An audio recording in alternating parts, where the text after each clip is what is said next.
Je vais maintenant passer au remplissage de ce doigt-là. Alors l'harmonie des couleurs, c'est pas vraiment ça, mais c'est pas grave, c'était juste pour vous faire un exemple des différentes techniques. Pour celui-ci, je vais volontairement utiliser un produit qui contient déjà des paillettes. Hop, je vais vous en montrer un. Je vais réutiliser un biab parce que c'est vraiment des produits que j'utilise tous les jours. Et je vais en utiliser un qui devrait vous plaire, celui-ci. Donc, avant d'attaquer, comme d'habitude, place à la manucure. Hop. On repousse la cuticule.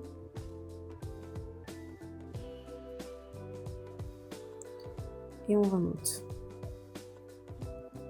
Alors, lorsqu'on fait un remplissage, là c'est une pose américaine, je considère que le rallongement, c'est mon ongle naturel. Je fais comme si c'était mon ongle naturel. Donc, comme tout à l'heure, hop,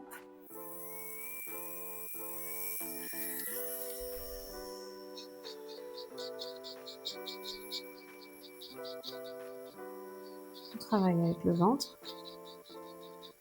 Ok. Hop, on reverse.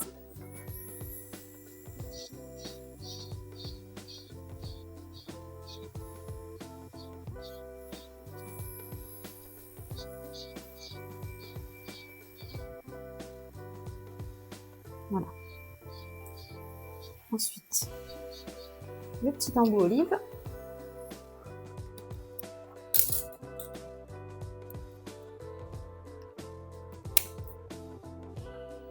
Je suis en reverse. Alors, j'ai mis à 6, mais moi je veux 4 ou 5. Voilà. Hop. Dans l'autre sens.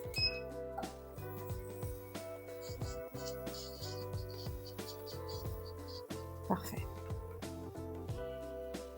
C'est suffisant.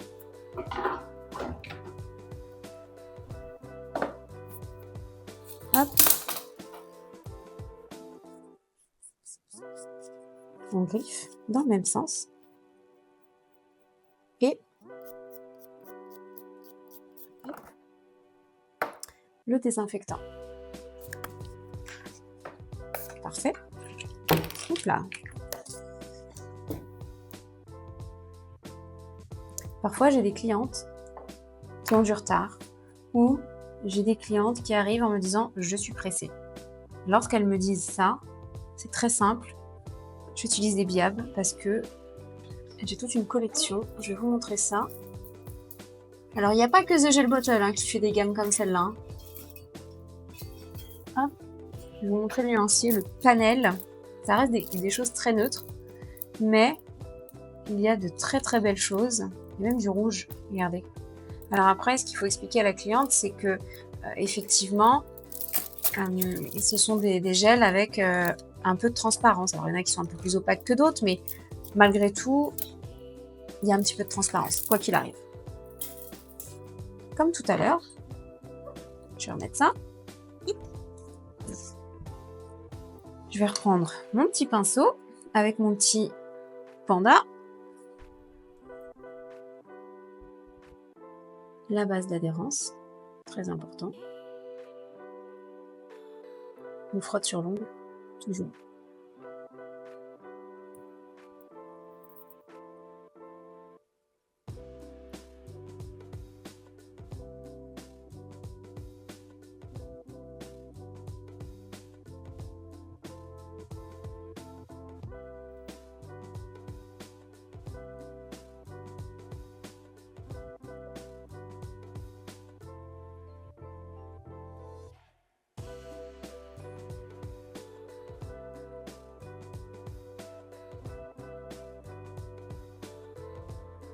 Ok.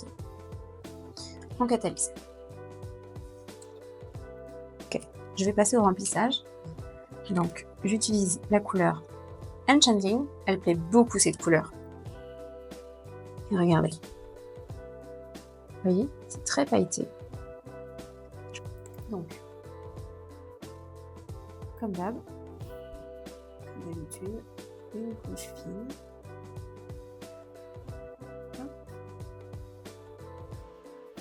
Et on étire.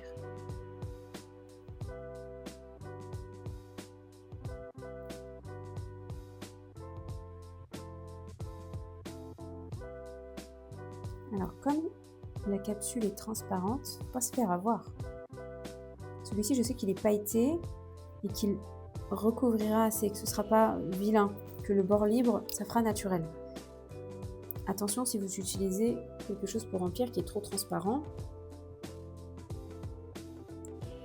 Si la cliente veut quelque chose de naturel et que vous utilisez quelque chose de trop transparent, ça risque de poser problème.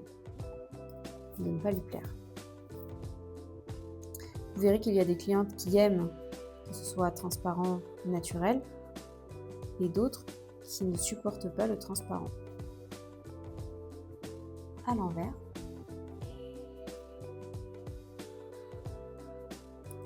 Plus les ongles vont être longs, plus ça demande du travail. C'est aussi pour ça que parfois dans les grilles tarifaires, vous retrouvez ongles courts moins de 4 mm, tel prix, ongles longs à partir de 4 mm, tel prix, et ongles XXL à partir de tant de mm, tel prix. Hop, alors, je vois qu'il a bougé. En réalité, j'ai voulu le faire en une seule fois. Ça aurait été très certainement beaucoup plus simple en 2 fois.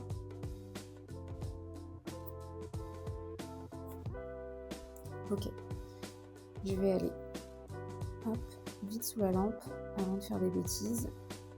J'ai l'impression que là il est... Alors, c'est le souci des biabs, c'est que parfois, comme ils sont un peu biphasés, ils sont pas très bien mélangés, et donc on peut être amené à l'envers si on s'en rend compte à les remélanger. Il ne faut pas hésiter à mettre le flacon à l'envers et à le secouer.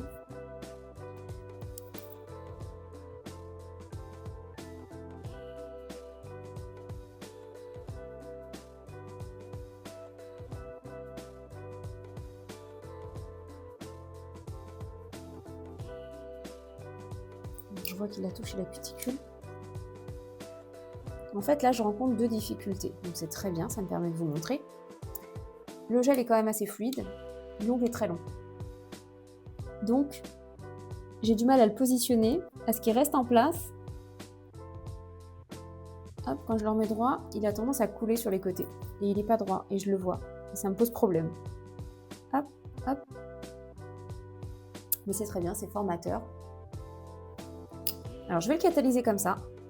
Et je vais essayer de vous montrer, peut-être, que s'il ne catalyse pas très bien, je pense que ça va être le cas, je vais devoir juste le relimer, vous allez voir.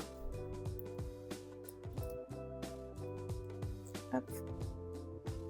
J'ai le relimé vernis pour ne pas les abîmer. Toujours le mode low heat. Donc là, ça a catalysé. Et regardez bien. Déjà, le reflet de lumière, on voit qu'il a un souci sur le côté. Et on voit surtout que, à ce niveau-là, il y a une bosse qui s'est créée. Peut-être que si je le mets sur son envers, vous le verrez. Moi, je le vois, mais comme ça, peut-être. Je vais essayer de le zoomer. Là. Regardez là. Juste là. On voit qu'ici, il y a une bosse. Vous voyez de l'autre côté, comme il est nickel. Ici, on le voit d'ailleurs quand je passe le petit bâtonnet, on voit qu'il y a une bosse. Ça, on peut tout à fait le limer. Donc c'est ce que je vais faire. Je vais retirer mes petits pandas. Tous les vernis laissent, chaque étape, on a une couche collante. Je vais dézoomer. Lorsque on met la base d'adhérence, ça laisse une couche collante. Lorsque l'on met une couche de couleur et qu'on catalyse, ça laisse une couche collante. Lorsque l'on fait, qu'on utilise une rubber base, ça laisse une couche collante. Lorsqu'on utilise un biab, ça laisse une couche collante. Lorsqu'on utilise un gel de construction, ça laisse une couche collante. Et donc, biab, couche collante. Donc là, mon ongle est collant. Donc ce que je vais faire, c'est que je vais le dégraisser. J'ai ma Suzanne qui est partie. Je vous présente Suzanne aussi sur les vidéos. Ce sont mes lampes d'éclairage qui ont des petits dessins. Hop. Et donc, je vais venir juste limer à cet endroit-là. Hop. Pour retirer cette bosse. Pas jolie du tout. Qu'est-ce que j'aurais dû faire? J'aurais dû appliquer une fine couche de biab, catalyser, faire un petit bombé, mais très léger, et remettre une couche pour vraiment refaire la construction correctement. Là, j'ai voulu faire tout en une fois. Bon, j'avoue que j'ai l'habitude de le faire sur cliente, mais sur soi, c'est un petit peu différent, mais c'est pas plus mal. Ça permet de vous montrer les erreurs qu'on peut faire. Et vous verrez qu'en présentiel, vous en ferez. Mais c'est justement là où je vais pouvoir vous donner des petites astuces. Hop. Alors, on est comment? Alors, c'est un peu mieux, c'est même beaucoup mieux. Mais je vois ici que c'est encore un peu juste. Donc, je vais remettre un petit coup. Hop. Voilà. Là, on est bien. On est très bien. Et ce qui est génial avec ces vernis-là, c'est que je n'ai plus qu'à mettre une couche de top coat brillant pour retrouver la brillance. Alors là, en mettant le top coat, je m'aperçois d'une chose. Je pense que je le mets un peu de biais. Je ne sais pas si vous allez le voir. À ce niveau-là, c'est très très léger, il y a un petit creux. Donc c'est soit j'enlève le top coat que je viens de mettre, je remets de la base, soit je mets une petite bille de top coat que je vais venir mettre à l'envers pour combler ce creux. Et alors on va faire l'option 2. Hop, la petite bille à l'envers. Alors attention avec le top coat, c'est très très liquide. Il faut être réactif. Hop. Je catalyse. J'attends pas et je n'utilise pas le mode low heat. Je mets le mode catalysation tout de suite pour que ça prenne tout de suite. Donc là, il a terminé. Et vous voyez, ça a été corrigé. Il est nickel. Il est vraiment nickel. Je n'aurais peut-être remis un tout petit peu ici. Regardez. Regardez par rapport aux autres. Je m'aurais remis une petite couche quand même. Donc c'est quelque chose qu'on peut tout à fait faire pour rectifier le tir. J'en ai pas mis assez. Le problème c'est que si j'en mets trop, ça colle sur les côtés. C'est pas grave. Hop, j'en remets une petite couche. C'est pas du tout un problème. Au contraire, il vaut mieux que ce soit parfait. J'aurais pu aussi utiliser un top coat plus épais, ça existe. Ça, je vous en reparlerai sur le chapitre sur le chrome. Tout ce qui est chrome, effet perle, c'est ce que j'ai actuellement sur mes ongles. J'ai utilisé cette couleur que je vous ai montré sur le vernis semi-permanent tout à l'heure en fine couche. Et par-dessus, j'ai appliqué un effet perle, un chrome. Donc ça, c'est une technique qu'il faut absolument que vous connaissiez, faut que vous sachiez faire parce que c'est pas compliqué à réaliser. Souvent, je dis que c'est un petit peu comme la pâtisserie, il faut utiliser les bons ingrédients et catalyser le bon nombre de secondes. Et c'est un effet qui est vraiment très apprécié par les clientes et que vous pouvez facturer facilement. Ça prend pas très longtemps à faire. Ok, cette fois, on le voit, il est parfait. Semi-permanent. Renforcement. Gainage avec biab. Gainage avec gel de construction. Remplissage avec biab. Tous les gels qui ont été utilisés, hormis celui pour le vernis semi-permanent, sont des gels auto-égalisants.